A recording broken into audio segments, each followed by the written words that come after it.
Mas eu vou convidar vocês, antes da gente continuar essa conversa, para assistir o drama de uma família de Minas Gerais. Essa família vive um drama há 13 dias.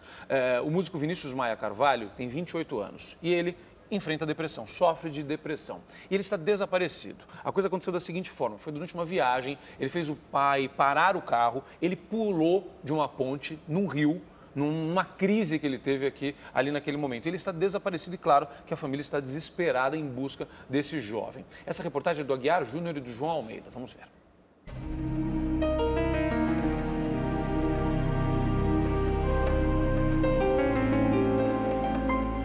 Ele pulou da ponte em pé, conseguiu nadar até a margem, rapidamente ele chegou à margem. Todo dia mais um dia de luta, mais um dia de procura, mais um dia de busca e de esperança. Desde que o músico Vinícius Maia Carvalho, de 28 anos, saltou no Rio Doce, a família não para de procurá-lo. O rapaz tinha passado a virada de ano com a família em uma praia no Espírito Santo. Ele estava com o pai e voltava para casa no interior de Minas Gerais. Mas a 200 quilômetros de Belo Horizonte, a família suspeita que ele teve uma crise de depressão e pulou do carro. Chegamos na região ali da mata de Minas, né? Quando eu tive um problema no carro, bati na mureta da ponte, tive que parar o carro. E aproveitando então essa oportunidade, desceu, foi em direção à ponte, eu senti que ele iria tentar pular. Realmente ele pulou da ponte. O pai dele ainda veio correndo, viu o filho saindo da água. Mas como o carro estava atravessado na rodovia, ele precisou voltar e retirar o carro. Quando voltou, não viu mais o filho. Corri para ver se segurava ele, eu nem vi assim, como eu caí. Acho que eu perdi a noção até do que eu estava fazendo. Tentar segurar ele. Vinícius já tinha feito um tratamento contra a depressão há 8 anos. A família acreditava que ele estava curado, mas acha também que a doença reapareceu de surpresa e mais intensa. Sempre destacava em tudo que fazia, muito tranquilo, muito amoroso, muito família. Foi uma coisa muito de repente pra gente, que assustou muito, a gente não consegue entender. Há quase 2 semanas, amigos e parentes se revezam à procura dele. Uma camisa usada pelo músico chegou a ser encontrada em um canavial. A plantação foi vasculhada, um helicóptero da polícia foi usado e os bombeiros também participaram das buscas. Trabalho que agora é feito pela família em toda a região. Hoje é sábado e já são 10 dias que os amigos e os parentes do Vinícius estão procurando por ele no Rio Doce. 5 barcos iguais àquele estão sendo usados nas buscas. Para aumentar a área de buscas, eles se dividem. Na busca por Vinícius, amigos e familiares já percorreram mais de 4.000 quilômetros. Cartazes foram colocados em cidades como Nova Era, São Domingos do Prata, Caratinga, Raul Soares, Manhuaçu, Martim Soares e Ipatinga. As cidades, todas no leste de Minas Gerais, ficam próximas a Rio Casca, onde o jovem desapareceu. Gustavo, irmão do músico, passa o dia assim, em um dos barcos. O rapaz que deixou o trabalho de lado mantém os olhares atentos aos galhos e árvores nas margens do rio. Na emergência, naquele calor do momento, eu acredito que ele conseguiu se safar, sim.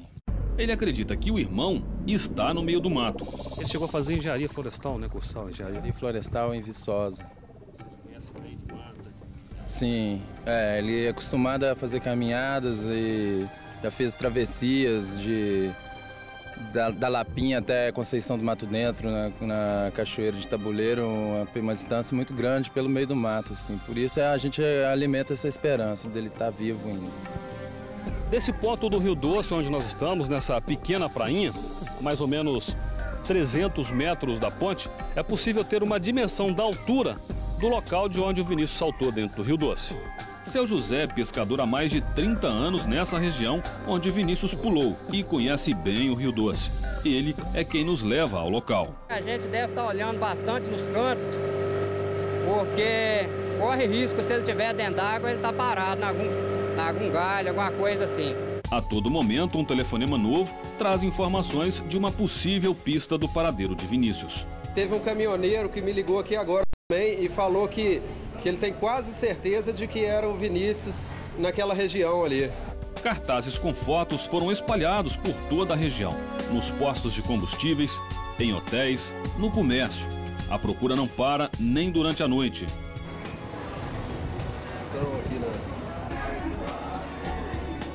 Até policiais são abordados.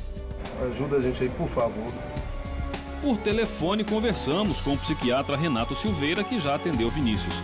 Ele confirmou que o músico tinha um quadro depressivo e foi medicado. Vinícius é portador de um quadro psiquiátrico, né? Como ele já tem um passado psiquiátrico, já tomou medicações psiquiátricas e interrompeu, a gente acredita que essa doença teve um curso de evolução que reagudizou. O psiquiatra afirmou ainda que Vinícius tinha dificuldade de manter a medicação indicada. Ele teve uma melhora com a medicação que eu passei, mas ele reclamou de que o remédio dava alguma sonolência. O Vinícius sempre foi muito cooperativo, mas ele queixava muito dos efeitos colaterais da medicação. O médico define a atitude do rapaz como um surto momentâneo. O Vinícius tem um quadro psiquiátrico, né, e que se alguém tiver contato com ele e estiver com ele, né, que essa pessoa nos procure, né, procure a família, né, acione ajuda para que a gente possa, então, levar assistência para o Vinícius. Né? O sonho hoje da família, o seu de irmão, do senhor de pai agora, dar um abraço. Com certeza. A busca não vai acabar, né? Enquanto ele não for encontrado. Em breve ele possa cair na realidade novamente, fazer contato, ou que alguém que possa estar abrigando ele por aí, cuidando dele, se manifeste e que a gente possa reencontrá-lo em breve.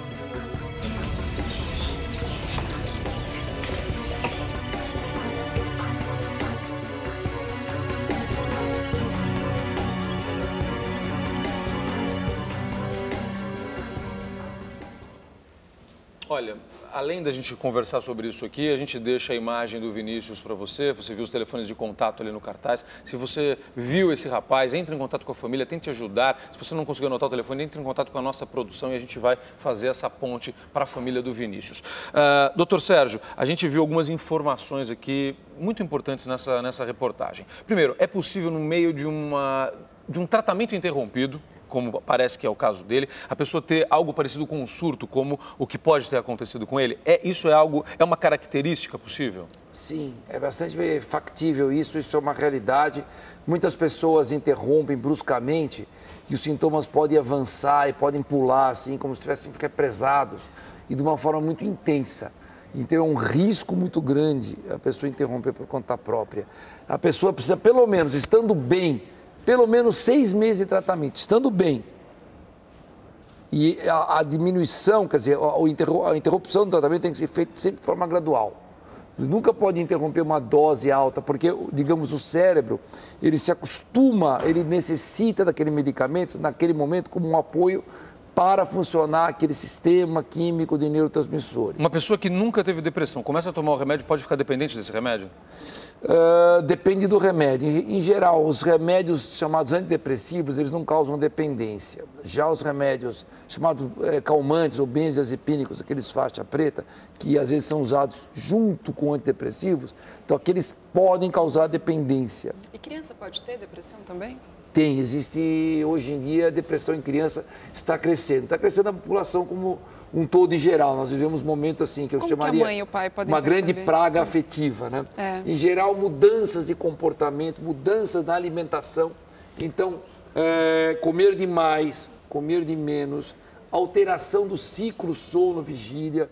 Então, a pessoa, a criança, passa a dormir muito tarde ou passa a acordar muito cedo. Bullying casos de bullying, uma criança que é vítima de bullying, ela pode desenvolver uma depressão? Em geral, sim, em geral ela vai acabar desenvolvendo uma depressão. A depressão, nos casos corriqueiros, digamos assim, quando não existe um outro fator químico, um remédio, ou uma questão genética, a depressão como doença, ela pode ser causada por estresse crônico. Por que está aumentando a depressão? Porque está aumentando o estresse crônico. As pessoas vivem hoje com estresse crônico. Então, qualquer pessoa vítima de uma situação mais aguda de estresse ou mais intensa de estresse pode acabar num estado depressivo. Sérgio, a gente deixou rapidamente aqui uma pergunta antes da gente ver a reportagem e eu baseado no que a Malu disse, que ela disse, olha, eu achei que podia resolver aquilo sozinha, com a minha cabeça. Primeira coisa, em alguns casos é possível realmente superar uma depressão dessa forma. E outra, que ela também chamou minha atenção durante a reportagem aqui, a pessoa precisa querer se ajudar, mas em algum momento, dependendo do grau de depressão, não é difícil para essa pessoa ter noção de que ela realmente está deprimida e que ela precisa de ajuda? Sim, porque em geral a depressão é um desenvolvimento, né? Tirando esses casos de pessoas que param a medicação ou de ter uma doença depressiva que é mais ou menos quase que espontânea, em geral é um desenvolvimento, a pessoa começa a ansiedade, preocupação, e os sintomas vão se avolumando, é como se a coisa fosse se aprofundando. Então, desse período do início até uma depressão profunda, se a gente passa por várias fases e até a pessoa se conscientizar, pode demorar, se a pessoa não está habituada, nunca teve, ou se a pessoa está vivendo um momento de estresse, ela interpreta aqueles sintomas como uma defesa para aquele estresse que ela está vivendo. Então, em algum momento ela vai acabar percebendo, mas pode demorar o ponto, né? Pode demorar. E aí, por isso que o apoio da família é tão importante, certo? Isso, é muito importante. Aliás, eu diria que é fundamental. Eu acho que esse é o recado que a gente tem que deixar hoje, o apoio da família. O que eu recomendaria é que as pessoas, os familiares, dessem mais importância quando perceberem que algum membro da família está com algum comportamento diferente. Ela se interessava muito por algumas coisas e deixou de interessar, ainda que seja pequenas coisas. É muito importante o apoio da família, porque não na minha casa eu tive muito apoio, muito respeito, mas assim fora, quando alguém ficava sabendo que eu estava deprimida, ou às vezes você comenta, eu tenho consulta, eu vou ao psiquiatra, mas por que você vai ao psiquiatra? Tá vendo? Olha só, a história do preconceito mais uma vez. A gente tem que enfrentar isso, a gente tem que lutar contra isso. Você sabe qual o problema? O grande problema da depressão é que não tem um exame específico. Então não é que você faz o raio-x e você fala, olha, aqui está a depressão. É isso. Então tem até alguns exames que podem dar até uma dica para a gente, mas nunca existe um exame de certeza, alguma coisa que é absoluta certeza que você está no estado depressivo. Então, por isso que é mal entendido. Né? E mal respeitado. Olha, mas é por isso que a gente está fazendo esse bate-papo aqui. O objetivo desse papo é justamente mostrar para você que o problema existe, que ele é sério, mas que ele tem tratamento. Olha, Sérgio Klepax, psiquiatra, muito obrigado pela presença. Malu Melão contou a história dela, designer de 53 anos, enfrentou a depressão e deu o exemplo aqui, mostrou que é possível. Gente, muito obrigado pela presença, obrigado por contar a história aqui pra gente.